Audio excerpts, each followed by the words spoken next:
Hello, everyone. You're watching SGTV. I'm your host, Indranil Basu. Today we have former stumper, Mr. Saba Karim, with us. Sir, a very warm welcome to SGTV.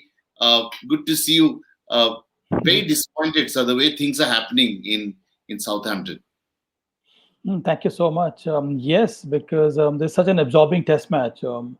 Everybody was eager to watch this World Test Championship final. It is the inaugural edition, so one can understand its importance. It's quite similar to the inaugural edition of the 1975, One Day World Cup, and that Yeah, has its own significance. yeah. And I think the World Test Championship final has got a larger role to play in terms of propagating test cricket. And I think it's ICC's wonderful idea to have some kind of a context to all the bilateral engagement that takes place in this format. And I think it culminates after a 2 year cycle. All that really bodes well for Test cricket. We could have had some other venue, right? Why England? Why are we obsessed with England? I know. I mean, I do agree with you, Indranil. There were so many other neutral venues that could have been decided. And why would you? And more so because the weather in England is so uncertain, especially at early summer. Even last time, I think when we had the World Cup finals in 2019, even that was interrupted by due to rain. And I think one can see the same thing happening here in the World Test Championship final. Even if you had to have a neutral venue, you could have. There are so many other places, and this pandemic gave enough options for ICC to change the schedule or change the venue. I am really surprised why they stuck with England. And that too in a place where it's raining constantly and it's been quite a damn Yes, squib for the on top of that, in any case, one knew very well that they'll not you're not allowed too many spectators on the ground. So it's all about TV viewership, isn't it? That's the way I look yeah at it. yeah So I mean, this the World Test Championship final could have been played anywhere. could have If been one could is have looking been at if one is looking at a monetary kind of a compensation. we could have played in Australia also because it's become our happy Yeah, hunting ground. Australia, South Africa, why not an Asian country? Why not Sri Lanka? Why not I Sri mean, Lanka? there are so many options. So that's really a little surprising, but the fact that we are in England, so we've seen in recent past, whenever we have gone to England, we have committed a lot of mistakes, in terms of batting, bowling. We have won test matches, but we haven't won test series over there. What exactly has gone wrong over the years, which we should I correct think this time? well, I think it's a huge opportunity for India. But you know what happened yesterday in the first session? If India keeps committing such mistakes again and again, then I think we'll not be able to change this record. Yeah, So I think India needs to understand that the weather conditions changes session to session, day to day, and all this needs to be understood properly by all the players who are in the 11 or who are in the 15. They need to understand the different situations of the weather, which basically means that you need to change your game plan all the time.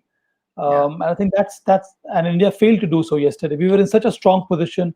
It was a great opportunity for India to post a decent first inning score, but we Yeah. were unable to do so because we could not understand the change in the game plan of the New Zealand seamers as well as the conditional change in the weather. Absolutely, but we had Rohit Sharma, Gale, four batsmen at least got good starts. Virat Kohli, captain himself, vice captain Ajinkya Rahane, they all got into good starts. They did those initial hard work and couldn't carry that momentum, which is a little surprising, sir. Especially on a wicket like this, which is so challenging, which is very tricky to bat on. You expect your top order, who have got some runs on the board, to carry on and play big innings. Out of four, even if two had contributed a score of say 80, 80 plus, then we would have been a far better position. And on such tracks, anyone who gets in needs to put up a big score for his side, because it is not the kind of track where you expect too much from the lower order. So I think the onus was on the top order and the middle order to put up a substantial score for India in the first innings. And the way ball moves around, seems around, you're actually never settled. If you're scoring, if you're batting Yeah, on yeah. 50 plus, also, you can get out to a beauty because that's the beauty of England. Also, you can't take your any Mm, start for granted. You have to keep working hard. after every delivery you have to concentrate. That's the Yeah, deal and made. most of this, and most of the cricketers in the Indian lineup, they have been to England number of times, be it with Yeah, the national team or with the India A side. So they've yeah, had enough exposure, enough experience of playing in these conditions. But the first day display by India was exemplary. The way we were inserted by the opposition, we put our hands up, we batted with so much of application. There was a patience shown by the top order. So one felt that this is a new beginning for India, and yeah. one would go on to post a decent score. But unfortunately, I think we committed the same kind of mistake which we had done in the past on our away tour to England. Like playing away from the body. Yeah, I mean, it is basically an exercise of patience. You just need to keep telling yourself, concentrate each and every delivery. There are Yeah, there are very limited shots that you can play on a track like this. yeah. Cover driving, all those extravagant off drives are out of the business. So you just need to have a solid defense, be in a very positive frame of mind. That's the only way you can keep the scoreboard ticking.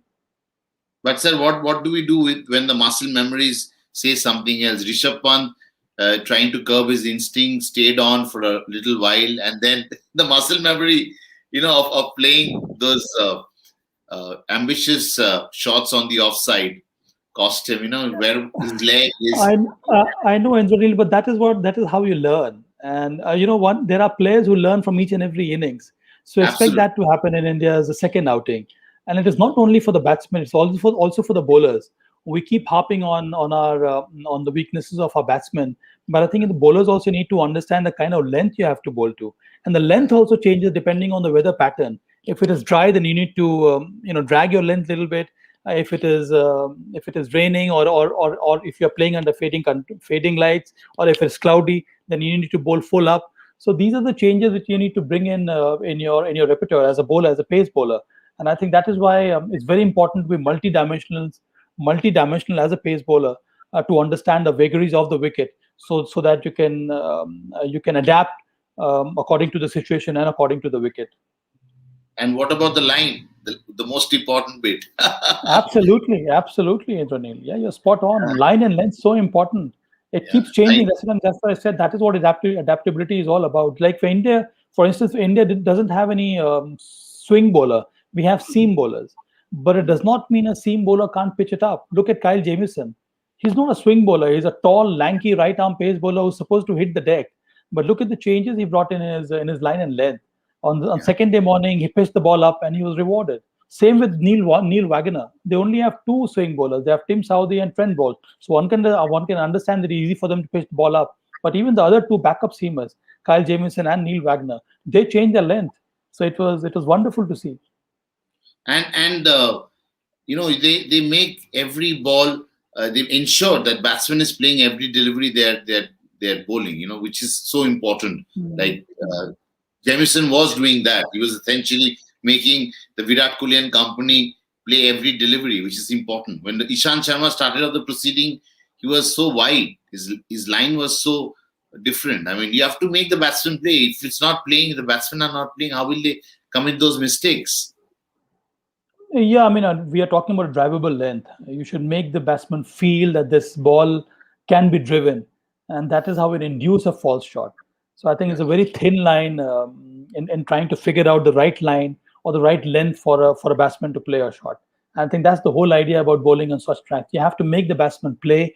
You have to make the batsman play a loose shot or lure him to play an extravagant shot. So that's the charm of Test cricket and Test match bowling. Absolutely. But talking about test match, we also need to remember. So last time I was talking to you, I remember there was that auction day happened. That on that auction day, and Mm, Kyle mm, Jamieson mm. was the second highest paid bowler. I'm paid the player Yeah, in at the auction, yeah. and he got 15 crore with a Mm, base price of 75 lakhs. And so, do mm, you think mm. IPL is also a huge indicator where player stands in world cricket? Uh, well, difficult to comment on that. But you know what, Indranil, I think IPL is a great indicator as to where you stand in terms of your global standing as a player. Um, Okay. so, which means that if you're doing well in IPL and if you have gone for very high stakes, which means that you've earned the respect of not only your fellow cricketers but also also the franchisees, and that really augurs well for an international cricketer, which means that he can play in other global T20 leagues, and also his stature as an international cricketer is growing day by day. So talking about stages, sir, I was too impressed yesterday by Ashwin. I mean, he started off the Yes. proceedings first spell, 4 overs. He made every ball count. He was batsman played at every delivery he bowled, and he was duly rewarded at the end of the day. But I said, do you see him overtaking Anil Kumble one day? Because Kumble is also a great friend of yours, and so is Ashwin. Yeah. But he's It may happen if Ashwin plays regularly at home and away in Ranil. But unfortunately for Ashwin, there was a time when he was not played on those overseas conditions or overseas test matches, especially in the Sena countries. But one can see a different kind of a setup now in the Indian team management, and you see him playing overseas also. So I think there is a strong possibility. But yes, you're right. A splendid performance by R. Ashwin. What really amazes me is to see him set up a batsman. I think that's what he did with Tom Latham. If you're not getting anything out of the wicket, then how do you play those mind games? How do you create doubts in a batsman's mind? And I think that's what happened in the case of Tom Latham. Even Kane Williamson, for that matter, even Williamson is not very sure about the way how to handle R. Ashwin, because he's such an intelligent bowler. He has so many variations up his sleeve. You can change the angle. He can bowl the carom ball. He can bowl the so-called top spinner. There are so many variations for him, and I think that is how he weaves some kind of a magic with the cricket ball, which is so enlightening to watch. actually, and bowling those dot balls, which creates sort of pressure Yeah. inside the Yeah. batsman, and they want to step out of the crease, and hence Mm. opening up Mm. an opportunity for him to get a wicket, which is a great mind game he plays. Yeah, I mean, you should be willing to step out only if you understand the kind of delivery which he's bowling. If he's bowling a carom ball, and if you're stepping out too early, and then there is always a possibility that you may get stumped. So I think once you understand, if you're able to pick his deliveries, the moment it leaves his hand, and I think that's the only way you can tackle him, and that's what Kane Williamson is trying to do. He's not jumping out to each and every delivery, and what Latham was doing against R. Ashwin. So I think it's going to be an interesting battle whenever R. Ashwin comes up against Kane Williamson again. But I'm also quite impressed with the way Kane Williamson bats. His technique is so impeccable. I mean, just you can draw a straight line. The way he stands, the way he delivers, his head Yeah. position, the balance he carries, amazing. Mm. Flawless, and such players can do well on any surface, Yeah, because their mind is so strong. They have a very strong temperament, and he's such a positive player. Even his defense is so positive. That sends a very strong message to the bowler that I understand what you're trying to do, but I'm ready for whatever deliveries you throw at me. And if you bowls, if you err, then I'm there to punish you. And I think that's a very strong kind of confidence which he exudes, and we have seen him do this so many times. And I think New Zealand's fortune in this Test match depends heavily on Kane Williamson's batting absolutely. prowess. And the way he bends, when he's playing the spinners, I mean, doesn't look someone who's is from those countries, Sena countries, that Yeah, and very good technique. Bat in they front of the want to pads. spin the ball. He's going so low. Yeah, and yeah, he is, and plus bat in front of the pad to negate Yes, those DRS dismissals. yes, Gone are the days when you can hide your bat behind a pad. You remember Jimmy Adams? There've been so many international cricketers who would kick the ball away with their pads. Those days are gone now. You can't do that because of DRS. So you have to make that change in your technique, and the only way you can do so against spinners, especially, is to have your bat ahead of your pads. absolutely. And talking about techniques, he must be really a proud man to see the way Rishabh has improved as a keeper. He's he's Mm. he's, he's also getting there slowly, isn't it? Yes, and in the end, it's all about confidence. And I think Rishabh has gained confidence from his batting exploits, which has helped his batting. Both these skills are complementary to each other, Indranil, and I've always stated this. For a wicketkeeper, it's equally important to work hard in your batting, because your batting will help your wicket keeping to grow. So that you will be a very good keeper if you don the gloves with a very relaxed state of mind. I think Yeah. that will happen only if you're doing very well with the willow, and I think that's what happened in the case of Rishabh Pant. In any case, he has to work very hard. I think he has done that in improving his keeping skills. But eventually, it's all about confidence and being in a very relaxed state of mind when you're keeping wickets. And of course the footwork, which is so important for the wicket keeper. Yeah, I mean, It's all that. See, I mean, the basic skills you have to learn. The basic skills you have to keep working on.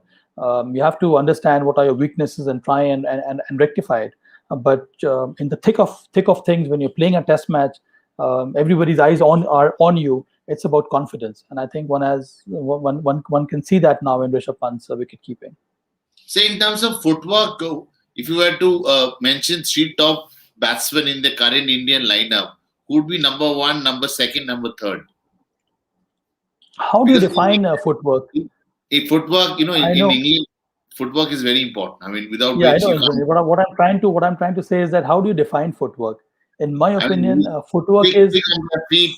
Use you one who yeah, uses his feet to get yeah, to the ball. In a good yeah, position. Playing a stroke. yes, yes. But you can do that only if you pick the length early. So you Yeah, have to be very good.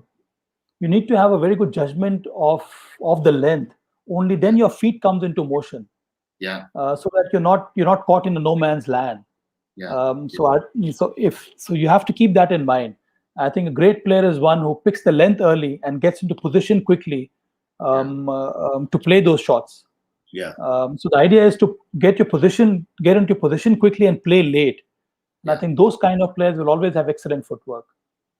I mean, talking about footwork and the head balance and everything, we are seeing Shubman Gill also. I mean, he Yeah. scored that 91 run against that famous Brisbane win. But after that, he's been getting his starts and is giving it away. And when you have, likes of Prithvi Shaw and Mayank Agarwal they're waiting in the wings. You just can't let go if you get a start of and get out on 20s, which is and 30s and 40s. It's a big worry. I mean, he may not be feeling Well, that. not really, Indranil. I feel he's still young, and it will happen. Even these 30, 40, which is scoring, are very Yeah, important runs for India, and these are very challenging conditions. For a youngster like Shubman Gill, and he's so young. This is how he will grow. So I think one has to exercise a lot of patience, because to find a test match opener is not easy. We have tried that in the past. Mayank Agarwal came good. He went to Australia, did not fare well. Then he was dropped. So I think there should not be too many chopping and changes in the top order. You need to trust a player's capabilities, his skill, his talent, his temperament, and back that player. And then I mean that player will start to deliver for your side. yeah. Devon Convoy is a revelation. First game he played, he got double hundred. It does not happen with all the openers because it is a tough position to play in. But in a country like India, when you have 50 players who are already ready to play for India, I mean, what do you do? What do you do? I mean, Yeah, I you have think one that is why player in Sri that's Lanka, the yeah no and that's the job of the team management and the selectors to assess the player properly. Because you see, I mean, if you drop Shubman Gill, you bring somebody else, make him play a home series, he'll get you tons of runs. But then again, that person goes out and he may fail. So you have to understand. You need to find a player who's equally good in home conditions as well as in China countries. So that's the kind of eye one needs to have as a selector or as a team management. but they are saying that he's not that strong on the offside. All his shots would go on the onside. There is little problem with his balance. That's what they say about Shubman Gill, and that's why he gets caught behind in the slip cordon. He would give a catch to the wicket keeper. So I mean, he'll probably you're saying he's going to learn with time. But do you get that kind of time in international cricket? Are you as lucky as Virendra Sehwag got? I mean, was as a player. I always feel that international cricket is a tough battleground, Yeah, and all the players need some time. It has happened in the past, so why not now? Shubman Gill is high on talent. One has seen that he's got so many shots, to play. His shot selection has been precise. At times, he does have that weakness outside the off stump. Likewise, there are so many other cricketers who have that. But I mean, the idea is to introspect, understand that weakness, and try and rectify it.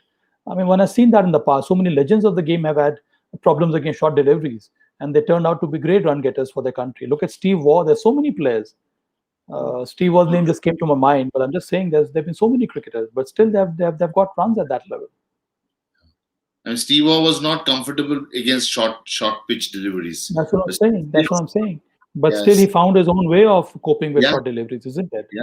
Saurav Ganguly couldn't play on the onside that freely, but he scored runs on both sides of the I wicket. mean, yeah, but look at Rohit Sharma. There's been so much improvement in his technique. He's become so patient.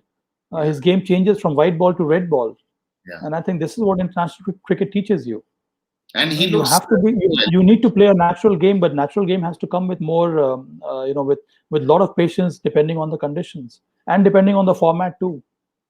absolutely. And Rohit looks so elegant in whites when he plays those cover drive. And in England, it's a strict no, not to play a cover drive because the ball is moving away from your bat. But Rohit, when he plays, that elegance. In fact, the best shot came, unfortunately, from Ashwin's bat, the backward cover drive, before his dismissal. That was quite a shot. I was telling him that that was the shot from the Indian innings that day. On Yeah, it third. was flawless, isn't it? I was expecting a lot from Ashwin. I mean, he looked so good in his brief stay at the crease. But in the end, it's all about patience and shot selection. So if you're very precise in your shot selection, that's the only way you can post a big score for your side. Sir, you were with BCCI that time when we went to England in 2018. We couldn't win, but we always had that sort of raised our hope that we can do it. But this time we've gone there. What are your chances? How do you see India would fare in that four-match test series against England? I think we should come out winners because if you look at the English batting side, they are so fragile, struggling with form, struggling to find the right kind of balance in the team. I don't see any steady player in the team except for Joe Root, for that matter. The others have not even cemented their place in their 11. Unlike India, you have so many experienced players. You've been to England so many times before this. I think when India plays England, that'll be the peak of the summer, so you may find some dry wickets. So all this really bodes well for India, and I think this is the best possible opportunity for India to win an away series in England. We have not done that since 1990 or 1991 or later. I think under Rahul Dravid's captaincy, we won a series, isn't it? So this is again a great platform, for India to win this away series against England. Absolutely. But so last question before I let you go, Pujara's slowness. He's very good. He's played 80 odd test matches for India. He's someone he's supposed to be the wall. But do you think he's slowing down a little in terms of his reflexes? No, not really. I think all the players who batted in this in this test match so far have been very slow and very steady. And you have to do that. I mean, look at Virat Kohli. The first 7 or 8 runs he scored, he had to play about 45 to 50 balls. Yes. Unfortunately for Pujara, when he looked that he had started to get going, that's the time when he got out.